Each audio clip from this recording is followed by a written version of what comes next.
Hello everyone, welcome to Jharkhand Pathshala. आज के इस वीडियो में हम लोग ओड टू अ नाइटिंगेल के सिक्स्थ स्टेंजा को डिस्कस करेंगे। जैसा कि आपको पता है कि इस पोएम को मई 1819 में लिखा गया था और इसे पब्लिश भी किया गया था 1819 में ही। जॉन कीट्स ने इस पोएम को लिखा था। जॉन कीट्स एक एमिनेंट रोमांटिक पोएट है, इन्हें बेस्ट नेचर पोएट भी कहा जाता है। तो चलिए अब सिक्स्थ स्टेंजा को लाइन बाय लाइन पढ़ते हैं। जॉन कीट्स लिखते हैं, डार्कलिंग आई लिसन, मतलब कि अंधेरे में जॉन कीट्स सुनते हैं। क्या सुनते हैं? तो नाइटिंगेल के सॉन्ग को। And for many a time I have been half in love with easeful death. और बहुत बार पोइट ने क्या सोचा है? मरने का सोचा है, डेथ के बारे में सोचा है, ईजफुल डेथ के बारे में उन्हें ख्याल आया है। ईजफुल डेथ से उन्हें प्यार है। ईजफुल डेथ क्यों कह रहे हैं? क्योंकि वो एक ऐसा डेथ चाहते हैं जिसमें कि कोई पेन ना हो, बिना कोई दर्द के सीधे मर जाए जॉन कीट्स, ऐसा वो चाहते हैं। Called him soft names in many amused rhyme, और अपनी कई सारी कविताओं में डेथ को, इस ईजफुल डेथ को जॉन कीट्स ने अलग अलग नामों से, सॉफ्ट नेम से पुकारा है।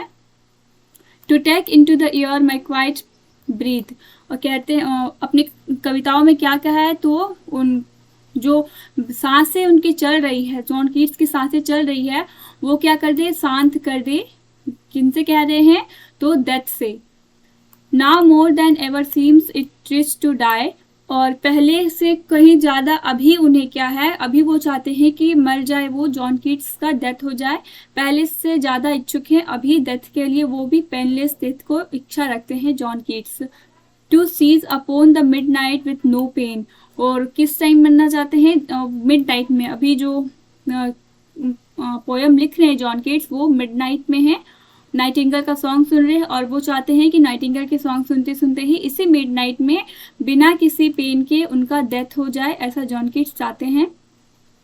आगे की लाइन्स है, while thou art pouring forth thy soul abroad in such an ecstasy, और वो चाहते हैं कि जिस तरह से नाइटिंगेल अभी सॉन्ग सुना रही है वैसे ही वो सुनाते ही जाए, भले ही उनका डेथ हो जाए, पर उनके डेथ के बाद ही नाइटिंगेल सॉन्ग सुनाते ही जाएगी।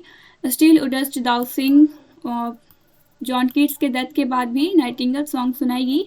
आई have ears in vain to thy high requiem become a sod, और जब जॉन कीट्स का डेथ हो जाएगा तब जो नाइटिंगेल का सॉन्ग होगा, अभी तो बहुत ही मधुर गा रही है नाइटिंगेल, पर जब जॉन कीट्स का डेथ हो जाएगा तो नाइटिंगेल का सॉन्ग भी क्या होगा? वो एक सैड सॉन्ग में बदल जाएगा, ऐसा जॉन कीट्स कहते हैं।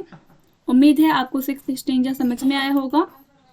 अगर आप इसके नोट्स पढ़ना चाहते हैं तो आप विजिट करें हमारी website www.jpathshala.com। Thank you for watching the video.